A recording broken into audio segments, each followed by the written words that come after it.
Good morning, good afternoon, good evening. Welcome to the Riva RevTech Revolution podcast. With me today is Victoria Savio. She's the Senior VP and Head of Business and Data Enablement at Voya Investment Management. Welcome to the show, Victoria. Thank you, Ken. I'm glad to be here. Glad to have you here as well. So tell us a little bit about you and your background. Sure. So I work in traditional financial services, asset management, and my role in leading an enablement team, I think probably as most in this field, I had a pretty circuitous path to this type of role. And I started out in more of a traditional kind of project manager, business manager, operational type role, and worked at a couple of different companies doing that type of work. And then over time, the portion of my role that was always working with the sales team and helping them to manage, how they track their pipeline and how they manage their activities and use Salesforce, I became pretty convinced that needed to be much more of a focus for the firm, and that it wasn't really something that we could do off the side of the desk. If we wanted to be focused on using technology and making it as effective as possible for our teams, then we had to have dedicated resources that really understood the business and could partner with technology to make that happen.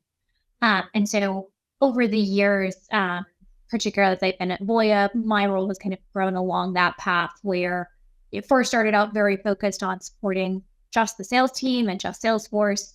And then eventually that became too big of a job for myself and an analyst to do. And other teams started clamoring for requests. They said, oh, wow, we've got this team here that can take an idea and a need of ours and figure out a solution and try to implement something. And so that's how my team has now grown to support kind of our entire operations department, as well as our client-facing group, sales and marketing. And so we really try to work with all of those different teams as a partner between them and technology to understand what are the needs of the business, how can we make things more efficient and effective through the use of technology, tools, processes, enable people to generate revenue, right? Take all the hurdles out of their path. And so that's kind of how I frame things with my team. And it takes a lot of different shapes and sizes and colors and variations depending on the day, the week, the month, the project, the company. But I think the underlying theme is always efficiency, effectiveness, and enabling teams to drive revenue. Awesome. So, and I've got a friend in the background, which is going to distract everybody that's watching our call today. But that is what it is. When you think about the work that your team is doing, how much of it would you say is proactively reaching out to the business and looking for ways to improve what they're doing versus reacting to requests that are coming into your team? That's a great question. I would say, the ambition is always to have it be much more proactive than reactive. But the world we live in, there's always a lot of reacting that we need to do. So I would say it's probably about 50-50. And sometimes a combination of both, right? A team might come to us and say, hey, we're having a problem with A, B, and C. We can't track things the way that we want, or we can't get this insight. Do we have a way that we can do that? Could we just, this is my favorite. Can we add a field for this? And I always say to our sales team, do you really want another field to fill out? Because the favorite thing I hear is there's too much to fill out. It's manual. We're doing data entry. We're not out selling. We're not out driving the business. And so that's when it kind of falls to my team to try and take that reactionary environment of, hey, there's something that's wrong that we have to fix, but come up with a more proactive solution that says, okay, well, if we understand what you're trying to get to, then let's think about a different way to solve that problem. And maybe we can derive a value from other information. Maybe we can streamline an existing data point that we have and have it be more impactful so that we don't have to have a separate data point. And so I would say I try to encourage my team in particular to take a more proactive approach to things and not be kind of order takers and just executing on requests, but really to be in every conversation we're having, try to have that thought leadership and strategic approach to say, is this really the way that we want to do this? Does this help us in the long run? Because it's such a waste of our time and technology's time and a team's time if we implement something that is an interim solution, and 6 months down the road or 12 months down the road, we say, you know what, this isn't working. Let's unwind it. We'll do something different. We have to retrain people. So we really try to avoid that. There's some things where, we just need a quick fix. We've got a problem we need to solve today. But I like to try and be as proactive as possible. And sometimes there's things that we say to the team, hey, we found XYZ tool or this type of functionality. Would that be helpful? We think it might be. And sometimes they say no. And they say, you know what? Maybe in a couple of years if we're there, but we're not really focused on that right now. So there's sometimes that, what we're thinking is a cool, shiny new functionality might not really be impactful for the day-to-day of our users. Well, I can tell you sound like my head of RevOps. when I call her up and I say, I need one more field. And I think it's a balance, right? I mean, if the business is working really hard and trying to understand what's happening in the business and measure what's happening, and correct it, there's data points that aren't being captured today that need to be captured tomorrow in order to vet out, let's say, a hypothesis of what's happening. And yet it does happen where it's like, yep, let's try this. 6 months later, we go, well, that didn't really answer the question. Let's unwind it, put it back in place again the way it was, which drives our RevOps teams crazy. Mm-hmm. Yeah. I did a program about a year ago, and it was through Money Management Institute and UVA Darden. And it was an executive innovation program, essentially. And it was really focused on how do we get executives to take more of a design thinking approach and be able to try something, fail fast, fail smart, and move on. And instead of, creating a 6-month project that's going to take a ton of resources, can we do something where, all right, let's make a little tweak now, see how that works, and let's iterate and keep things moving so that we can try to be more nimble. There's a lot in this type of field in particular where we can't be nimble. There's a number of regulatory hurdles, compliance hurdles, resource challenges. So as much as we can, on a day-to-day basis, try to experiment and test and learn and then go from there. We can have, I think more of an impact that way sometimes when we don't need to, formalize a project proposal and get approvals and all of that I think a lot of people in large corporations have to deal with. No, completely understood. So you mentioned shiny objects, right? In new technologies that come out.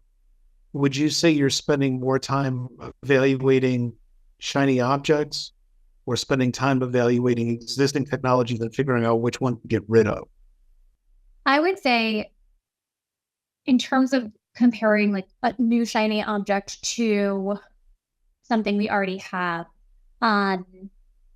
it's a lot easier to look for the new stuff and say, oh, this would be great, and we'll just add it on. And so I think that that's the natural tendency to go that direction and say, okay, well, this is great. This will solve all of our problems. If we just get this one tool approved, then everything will be better. And it's rarely the case that happens.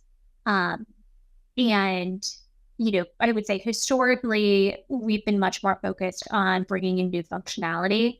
And over the past year, as my team has grown, we've had more bandwidth to do, I would say, more of the house cleaning type of activities, which is a real privilege. And I'm really glad that we've been able to do some of that now, because there are things that we'll look at in our environment and say, well, why are we still running this process? Do we need it?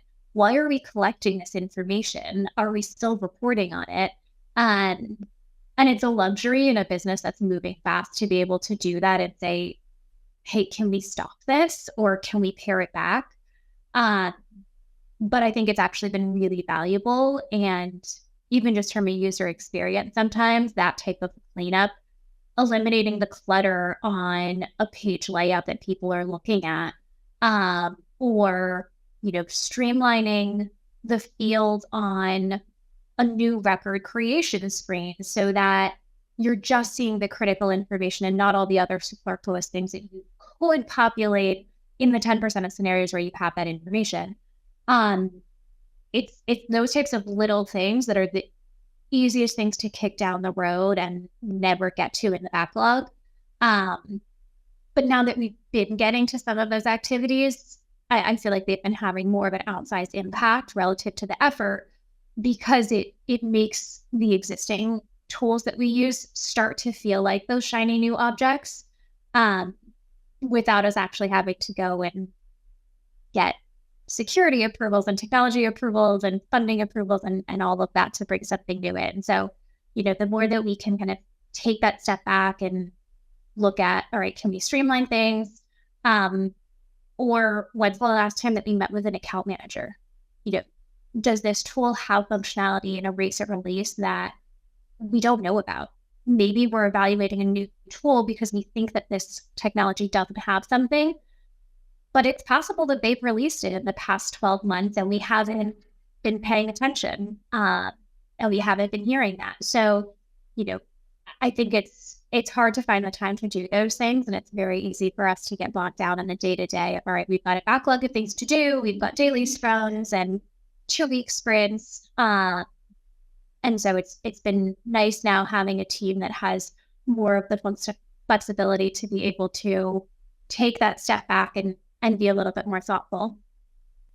Excellent. So I'm gonna put a pin in the 2-week sprints. I'm gonna come back to that in a sec. Yeah. But when you think about some of these new technologies in general, what kinds of technologies are you looking at? What's coming across your desk these days that gets you excited? Sure. For me, what's the most exciting is anything that enables us to be more mobile, particularly for our sales team that's traveling. And then anything that can streamline functionality, add to automation. AI is a component of that. But the mobile piece is a big one for us. Our teams and most sales teams are not sitting at a desk and a laptop day in and day out. And one of the things that I hear from our salespeople a lot is, well, hey, if in my personal life, I can pick up my cell phone and I can do this, and I can, ask Alexa to remind me of something, or I can, make a follow-up or really quickly get to information. Why can't I do that in my professional experience? And why is it that I have to go back to my laptop and log in and be connected to Wi-Fi and all of these things? It inhibits us in our ability to be nimble when we're out meeting with clients if we can't get to data that we need. And that's been a real challenge for a number of reasons, right? The primary one is just security, making sure that we can have controls around that and flexibility. And then the second has been, making sure that the tools that we're using are ready for mobile. You don't need the full functionality of a CRM in your cell phone. You probably need 5 or 6 quick actions that you're going to do on a regular basis. And so, we historically had tried to do the full project of let's review everything and let's make every screen perfect for mobile. And more recently we pivoted and we said, you know what, we're never going to get there if we do it that way. Let's focus on, a handful, less than 5 value add pieces of functionality. If we can strip everything else away and deliver those 3 quick hit actions to let someone get to information that they need on the road, then that's probably going to be a pretty big time saver for people and a pretty big value add, and a lower lift from our standpoint. So it kind of goes back to that, all right, how do we test and learn quickly? Let's stop trying to do these broad scale projects that are going to take us 6-12 months, and let's start to see how we can unpack that and do something in a smaller scale and just deliver faster. When you think about it, it's really interesting, right? I mean, we've had mobile technology for 15 years, 20 years now. COVID took it away, or took away the need for it. Yep. So we went back to desktop 2.0 and multiple curved screens and all that happy stuff. Now the pandemic's over, we're back out in the field again. And I think a lot of organizations like you are rethinking their mobile strategy. Having all of Salesforce as an example available to you on a phone doesn't make sense. If I'm in an Uber between appointments or I'm on a train, what can I do in 15 minutes? What can I do in 5 minutes? What can I do in 2 minutes sitting in the lobby waiting to meet with a client? Yeah, no, I think there was definitely a lot of reprioritization and recalibration that happened with COVID. And it took our teams a lot of time to catch up on that and realize, okay, we shifted one way and the pendulum did swing, but now it's swinging back and we have to, again, recalibrate and refocus to what do our users need now in a world of 2024 where they are back out in the field and they need that functionality. Exactly. So AI was something you mentioned there. Tell me a little bit about your thoughts around AI and how you're thinking about that. I mean, the word that keeps on ringing in my ears is democratization of AI. I think if you're not using something like ChatGPT at its very basic form, you're going to get run over pretty quick. But there's so much more else that's out there. And I'm curious what your thoughts are around AI. Sure. My personal thoughts are, I love AI. I think it's great. You certainly need controls around it, right? And I think there's a lot of scenarios where we're seeing that, companies that are developing AI solutions are sometimes getting ahead of themselves, right? And losing control of it. And we're seeing bias in results. And that's something that certainly everyone needs to be cautious about is, okay, how can we implement this in a responsible way and get the value add, but minimize our risk at the same time? And so for me, I think the biggest thing that we can do right now for our teams is try to find those small scale areas where we can deliver AI type functions without having to, create a full AI product ourselves. My team is not a software development team. We're not an AI, team of experts. But this is where, there's a lot of tools that, are now getting embedded with AI functionality. And can we leverage this? Can we turn them on and start to use some of that functionality? And maybe it's a next best action, right? Here's something that you need to call. You haven't called in a while. So I think there's a lot of opportunities for us to leverage that. My team, at least, where this RevOps type function, we're not going to be the ones that are, designing a brand new solution. But I think in collaboration with teams that have a real focus on that, we can come up with ways to use information that we have, come up with different AI use cases, and then partner with the experts to let them make it happen. But I think as much as we can, just again, try to streamline and use AI for things like, pulling out key discussion points from email traffic so that we can see, a spike in what products that we're talking about. Is there something that's becoming more popular now that maybe we aren't seeing as a broad trend, but we're starting to see the pieces of that? There's some small scale ways like that we can start to implement AI. And I think the other piece is going back to the mobile functionality, right? That ability to say, hey Siri, what's the last time I talked to this client and what did we talk about? We don't have that functionality right now. And so, and my Siri heard me. And so, but we don't have that type of functionality to be able to ask our data questions right now or ask our tools questions, and particularly on mobile. So that's one thing that my team has been particularly interested in. And it is can they, leverage an app that will enter information on the top of their mind? Or can we enable them to better pull information out of some of our systems so that they can quickly ask, hey, when's the last time I met with Ken? Can you remind me what his concerns were?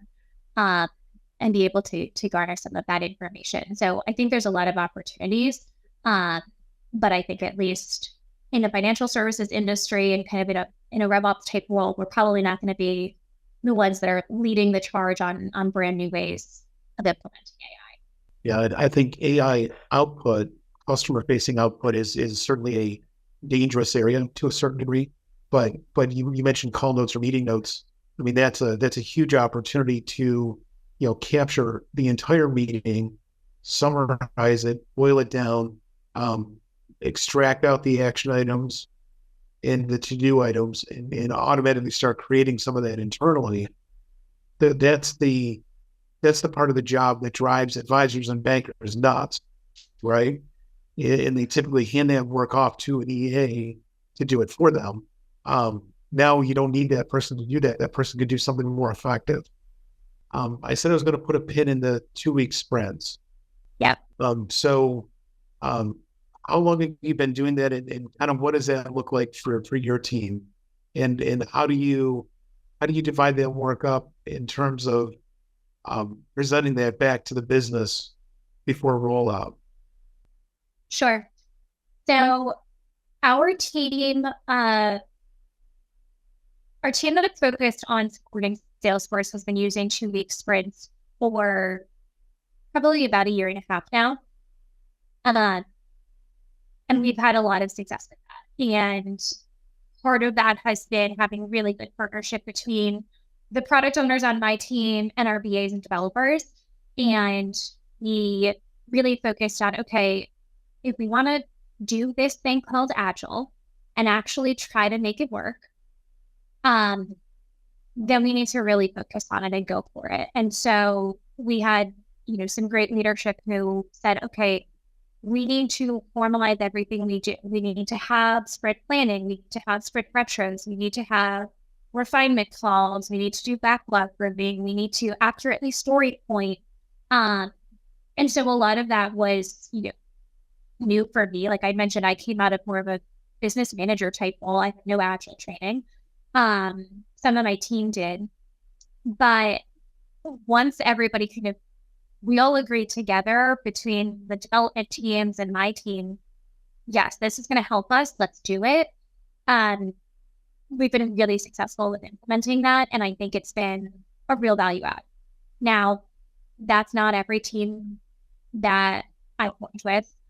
There's a lot of other teams that, are still kind of dipping their toe into Agile. And that's, I think, where also the benefit of my type of team, whether you're calling it enablement or product managers or RevOps, right? Having somebody that can really be that voice of the business with technology is really critical, because otherwise you end up with developers feeling like they're pushing on a string because they're not getting testing done fast enough. They're not getting answers on, clarification questions fast enough. And if you're trying to move quickly through a development sprint, you need to have that close partnership with the person who's going to be able to answer those questions. And so that's where, now that my team has a lot broader focus in terms of the applications that we support, we can help to be that partner to all of our development teams to say, okay, let's really focus on this and have that hand-in-hand collaboration. Because otherwise, if we're not there to be a partner and a resource, then it's really hard for other teams to be successful in that when you don't have that partnership. In terms of how we take the information of our prioritization and bubble it back up to the business, it happens in a couple of different ways. On a more frequent cadence, we send out release notes targeted to the sales teams and the users. Every 2 weeks, they get an email. Here's what we've released. Here's what we're working on. Screenshots with arrows, so they know exactly how to find things. We have regular cadences with end users on training, reiterating new functionality, making sure that their questions are answered, that they're aware of anything new that we're rolling out. And then at a more strategic level, we've got quarterly review cycles where we look at all the projects that we're working on, agree prioritization, agree on, what projects have hard deadlines, what projects, are a little bit more flexible. And then, it's really with my team to help carry that through on a day-to-day, week-to-week basis. Got it. Thank you. That I think so many RevOps teams, don't go down that route, and they end up very reactive to things that are happening in the. Well, they don't call it a backlog. The backlog just goes on forever. Yeah, now that I am more experienced with having a backlog, a formal backlog, I'm a huge fan. And now my team uses it in a bunch of different scenarios, right? Even things that we're not working on with the developer team, having a clear list of here's the other things that we've been asked to do that might not need a developer, and might not be a priority, but let's keep a running list of those and let's review it on a periodic basis and see, can we solve for this with something else that we're doing? Do we have capacity to do this alongside what we're doing? And maybe we can bring something in. But I think that's also where it helps us and the teams that we work with to feel like, okay, we've kind of got a clear backlog of other things that we can be doing. Then it's easy to fill in the gaps when you have time or you have additional capacity or anything like that. Otherwise, if you're just trying to think of, okay, what else can we bring in? What else can we be working on right now? It's always only going to be those top priority headline projects that you could get done. And so my team love it, the big rocks, the little rocks, the pebbles, like, how do we fill that vase and start with the big rocks? Those are the non-negotiables that have to get done. And then we've got small rocks, maybe they're specific features or functionality, but then we've always got pebbles. There's always those little nits that are never going to be a true priority. But if we can do it, it might just help take some of the friction out. Awesome. So I'm watching our time, and we've got room for probably 3 more questions. I'll try to keep them. I'll keep them pretty straightforward for you. What books or what things are you reading that are inspiring you these days? And it doesn't have to be about technology. Yeah, I generally don't read about technology or business. I find that, for that, mediums like podcasts are a lot easier for me to digest and listen to on the go.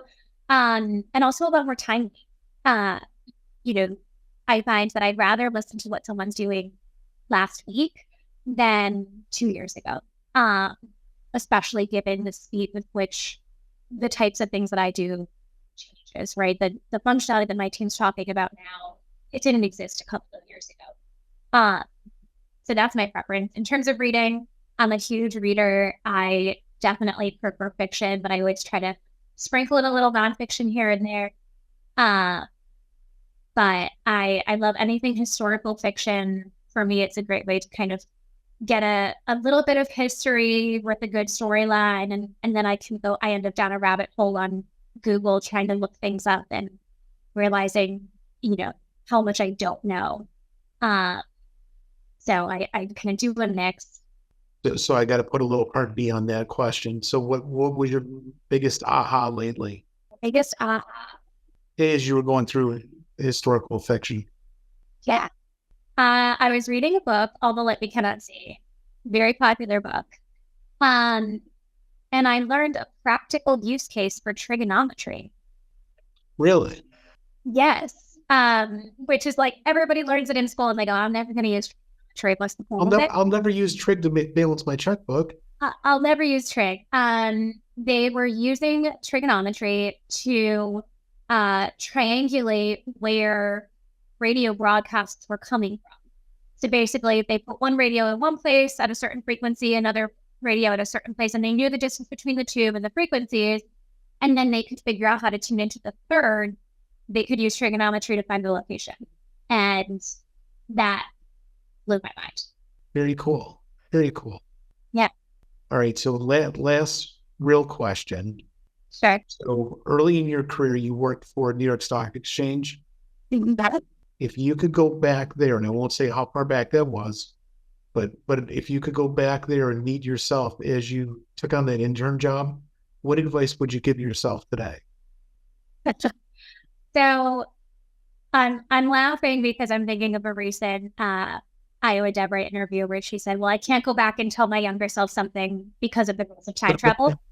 Uh, but I think that I probably would just tell myself to uh, be more confident in what I thought I wanted to do, right? I think that especially early on, there are a lot of opportunities that I felt like, well, I'm not ready for that, or I don't uh, know that I would be a good fit, or I don't know what that leader thinks of me.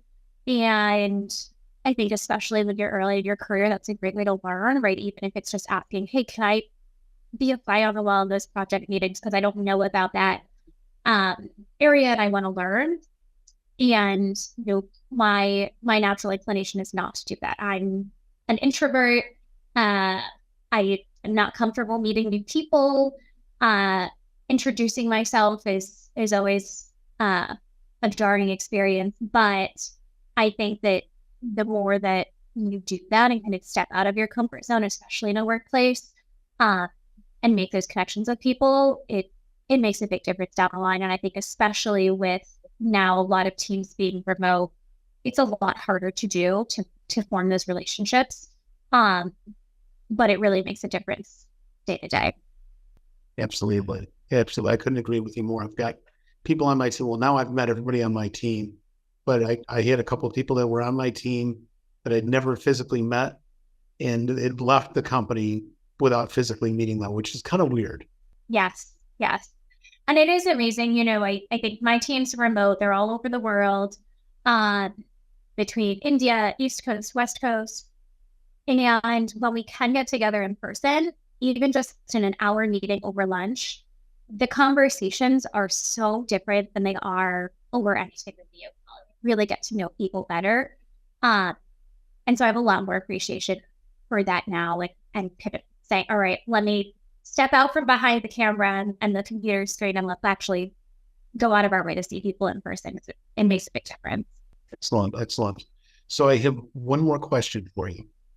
But if you watch any of our podcasts, I've got a tradition. The last question is yours. The last question is mine. So I will ask, what has been your aha moment over doing these podcasts? Like something that I guess said that really made you stop and think. Well, besides having a great face for radio, the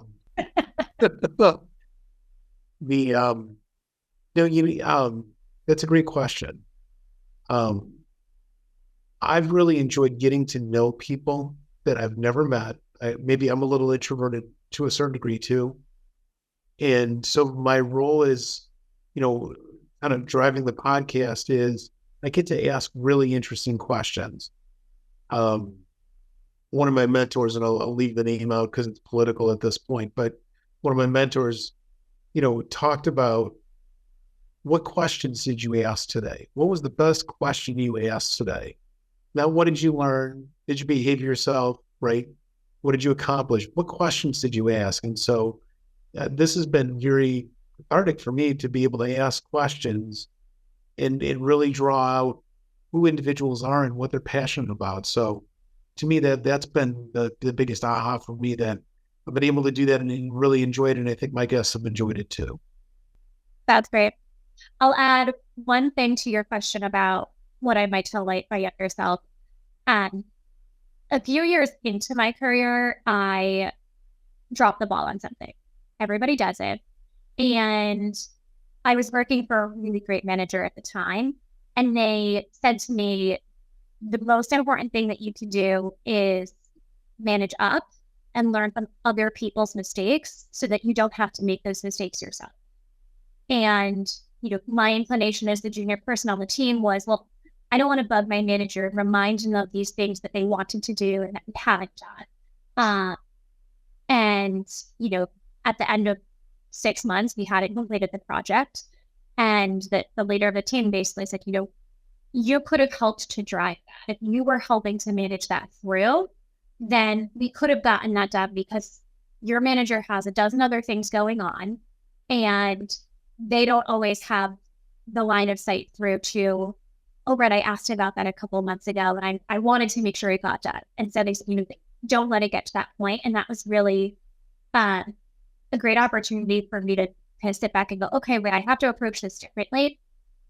But the learning from other people's mistakes was also really impactful to me. I share that with a lot of the junior people on my team now, that when you look at other people that you've interacted with, whether it's personally or professionally, and you see someone that you don't think handles a situation well, or their career path has taken a path that you don't want, take the moment to look at that and really try to understand for yourself, what should I do differently so that I don't have someone think of me in that way, right? If I think that someone didn't handle a situation well as a manager, then let me remember that. So when I'm in a manager position, I treat my employees differently and handle a situation better.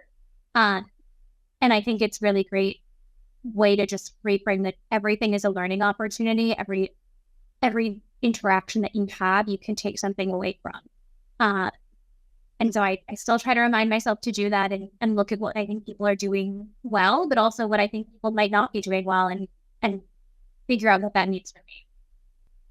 Absolutely. Well, and that's great advice. And the managing up piece, I couldn't agree with you more. I think that, as, and I don't want to go down a generational route, but as we've got new generations coming into the workforce, that's a skill that would serve them well to learn early, is you've got to manage up. It's my team to do that every day. If you're not telling me what you need to be successful, I can't help you get the obstacles out of the way. Yeah. And that skill is almost more important than managing down. It is. And it's something that I still encounter, right? But I think you're exactly right. My job as a manager and a leader is to help my team be better, help them grow, help them improve. But it has to be a partnership. Absolutely. Well, Victoria, it's been an absolute pleasure. I can't believe 52 minutes have flown by as fast as they have. So thank you very much for being on the show, and I look forward to talking to you in the future as well. Thank you, Ken. I really appreciate it.